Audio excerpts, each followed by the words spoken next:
بسم اللہ الرحمن الرحیم۔ السلام علیکم۔ امید کرتی ہوں آپ سب خیریت سے ہوں گے۔ آج میں بہت سے اہم ٹاپکس پر بات کروں گی۔ سب سے پہلے تو میں آپ کو یہ بتانا چاہوں گی کہ جب موت آئے گی تو یقین جانیں کہ کچھ بھی کام نہ آئے گا۔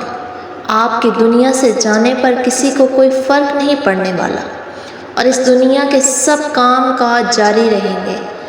آپ کی ذمہ داریاں کوئی اور لے لے گا، آپ کا مال وارثوں کی طرف چلا جائے گا اور آپ کو اس مال کا حساب دینا ہوگا۔ موت کے وقت سب سے پہلے چیز جو آپ سے چلی جائے گی وہ آپ کا نام ہوگا۔ لوگ کہیں گے کہ میت یا لاش کہاں ہے؟ جب وہ جنازہ پڑھنا چاہیں گے تو کہیں گے کہ جنازہ لائیں۔ جب دفن کرنا شروع کریں گے تو کہیں گے کہ میت کو قریب کر دیں۔ آپ کا نام ہرگز نہ لیا جائے گا۔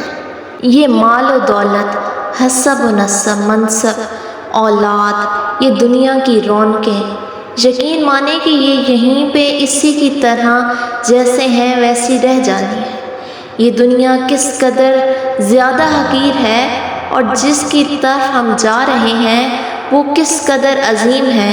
اگر ہم یہ سوچ لیں تو یہ جو ہماری دنیا کی لالچیں ہیں، جو یہ ہمیں پیسے کی لالچ ہے، جو ہمیں یہ شہرت کی لالچ ہے، یہ سب یہیں رہ جانا ہے۔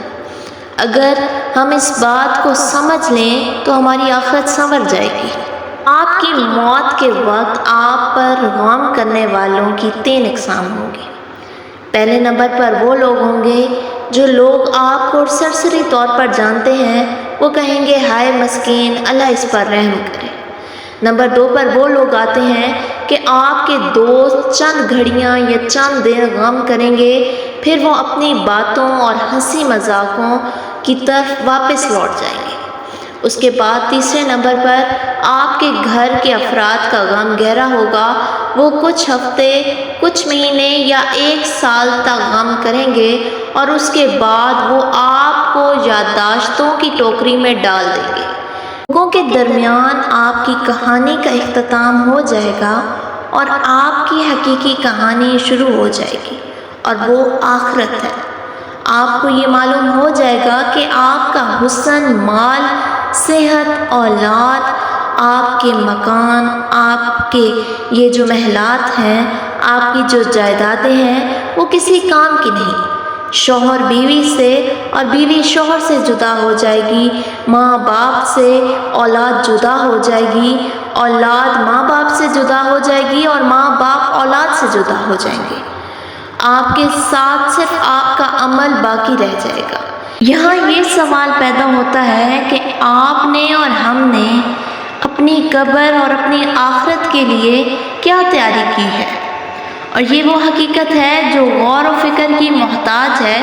اسی لیے آپ کو اور ہم سب کو اس کی طرف توجہ کرنے کی ضرورت ہے۔ ہم نے اللہ تعالیٰ سے ہمیشہ مانگا ہے، اور جب بھی مانگا ہے اللہ پاک نے ہمیں عطا کیا ہے۔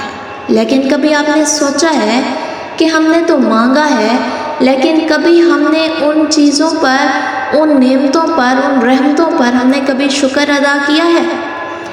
اللہ تعالیٰ کا شکر ادا کرنے کے بھی کچھ طریقے ہیں۔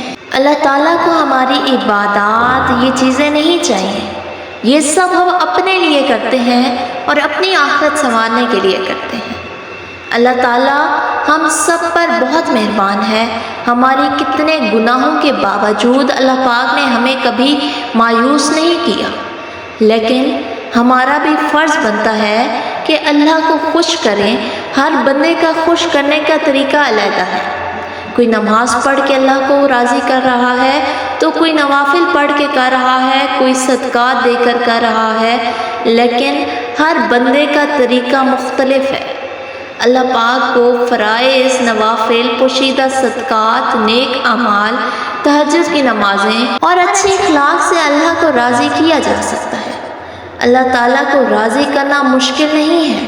بس اپنا توکل، اپنا سب کچھ اللہ کے اوپر چھوڑ دیں، اپنا صبر کرتے رہیں، اللہ پر اپنے معاملات چھوڑ کر تو دیکھیں۔ اللہ پاک نے ہمیشہ آپ کو مایوسی سے دور ہی رکھا ہے۔ انشاءاللہ آگے بھی اللہ پاک آپ کو مایوسی سے دور ہی رکھیں گے، لیکن اپنی آخرت سنبھالنے کی طرف تھوڑی توجہ کریں۔ مال ہمارے کام آئے گا یا نہیں، آخرت میں مال کا کیا لینا دینا، لیکن یہ مال دنیا میں رہ جائے گا، لیکن جو باقی رہ جانے والا مال ہے وہ ہے صدقہ آپ کا۔ اگر آپ صدقہ کرتے رہیں گے تو وہ آخرت میں آپ کی نجات کا سبب بنے گا۔ جب مرنے والے کو اگر دنیا میں واپس لوٹایا جائے گا تو وہ صدقہ کرنے کو ترجیح دے گا اور کہے گا کہ اے میرے رب، تو نے مجھے قریب مدت تک مہلت کیوں نہ دی کہ میں صدقہ کرتا۔ وہ یہ نہیں کہے گا کہ میں نماز ادا کر لوں، یا میں روزہ رکھ لوں، یا میں حج اور عمرہ کر لوں۔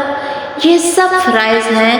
علماء کہتے ہیں کہ میت صرف صدقہ کا ذکر اس لیے کرتی ہے کیونکہ وہ اپنی موت کے بعد اس کے عظیم اثرات دیکھتی ہے، لہٰذا زیادہ سے زیادہ صدقات و خیرات کریں اور جیسے ممکن ہو سکے اپنے اللہ کو راضی کرنا شروع کر دیں، کیونکہ اکثر ہم لوگ دیکھتے ہیں کہ کلاس روم میں بھی بچے جو لائق ہوتے ہیں وہ ٹیچر کے پسندیدہ بچوں میں سے ہوتے ہیں۔ اگر آپ اللہ کے پسندیدہ بننا چاہتے ہیں تو لائق بچوں میں ہی شامل ہو جائیں۔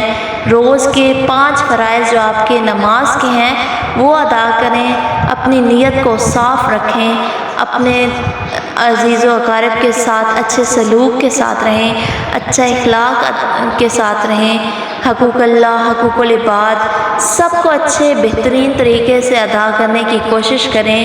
وقت بہت کم ہے اور ہمیں اس وقت کا فائدہ اٹھانا ہے۔ ملتے ہیں نیکسٹ ویڈیو میں، تب تک کے لیے اللہ حافظ، فی امان اللہ۔